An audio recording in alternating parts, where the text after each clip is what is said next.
Hello, today I'd like to inform you about the Julia Tuttle Causeway sex offender colony, which is a very controversial subject which receives very little attention outside of local politics. So almost everyone is familiar with the stigma that's associated with being labeled a sex offender. Maybe you can think of someone like this and how it has affected their family life and career. And almost all of society seems to have reached a consensus on how this demographic of people should be treated. But should the harsh reality of how this demographic is ostracized extend to denying them the right to live anywhere else that a normal citizen would call home? Well, in Miami-Dade County, this is the case, where sex offenders must live on the borders of prohibitive zoning areas that local lawmakers have determined they should be prohibited from.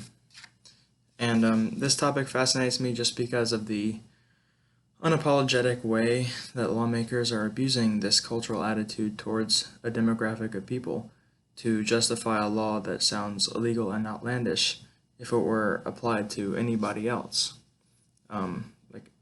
for any other crime.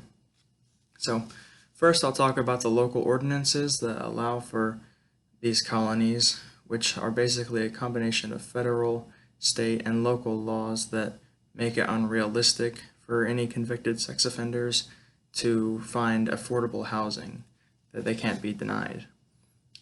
So the compounding things that kind of make this a problem are that federal law states that sex offenders cannot live within public housing, and Florida state law prohibits sex offenders from living within 1,000 feet of a daycare center, park, playground, or school. And what kind of goes even further is Miami-Dade County law prohibits sex offenders from living within 2,500 feet of a school, which is bumped up from the normal county laws of the rest of Florida, which is 2,000 feet.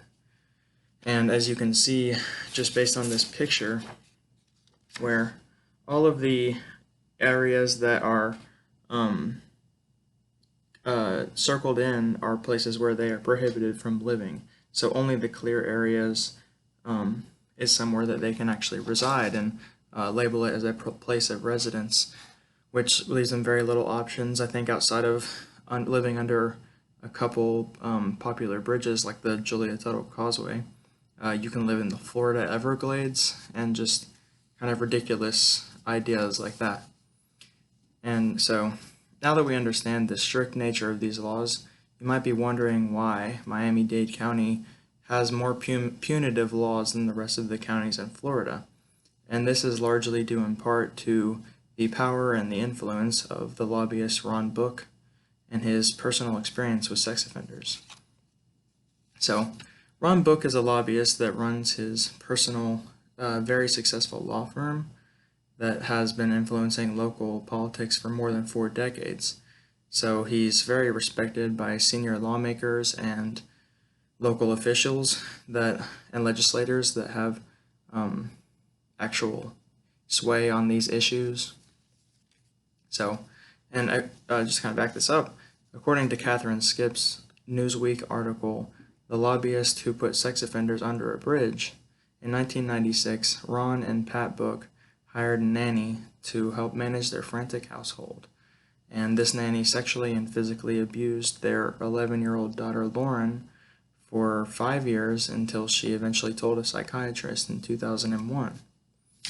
And so this event kind of changed the way that Ron saw this issue, I guess, and he, in a 2002 article by Shannon O'Boy, ex-nanny sentenced in sex abuse case, Ron Book is quoted in a statement after the trial saying, "We hope this is a message to families all over the country to look out for the people caring for your children, and a message to nannies that you will be found and you will be punished." So, now that you kind of have some context for the severity of these laws, I'll talk about the impact that these laws actually have on the lives of the registered sex offenders that are forced to live in these conditions. So if they want to continue living in Miami, they're released from prison and dropped off at a location that meets that falls within these zoning areas. And usually this is, like I said, under the Julia Tuttle Causeway, or there's several other colonies, and they're usually forced to face inhumane living conditions. So, in an NPR article by Greg Allen, Sex Offenders Forced to Live Under Miami Bridge, it outlines some of the residents' struggles. So, a 31-year-old Juan Martin was disillusioned by the lack of hygiene and running water. He says that the conditions are inhumane, and he also says that 2 people have had heart attacks since he started living there, and that many have tried to attempt suicide. So, and then there was Vonsell Johnson, who was the first woman to be dropped off at the Julia Tuttle Causeway, and she says that the experience was unexpected and frightening. So the residents are technically homeless, so they have to register that the causeway is actually their place of residence on their driver's license, and whichever colony they actually label as their place of residence, they have a curfew to return there at 6 p.m.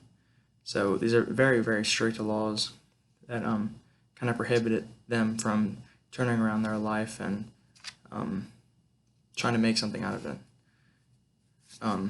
But in conclusion, basically these laws that allow for this kind of environment are still in place, and they kind of justify this treatment towards an entire demographic of people. And instead of being motivated by thoughtful policy making and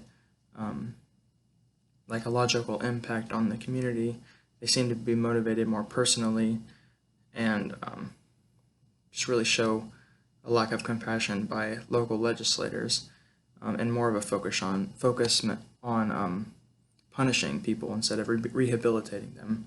So I hope that this speech could kind of help you understand why these laws were put in place, and also understand the perspective of the people that are forced to live in this condition.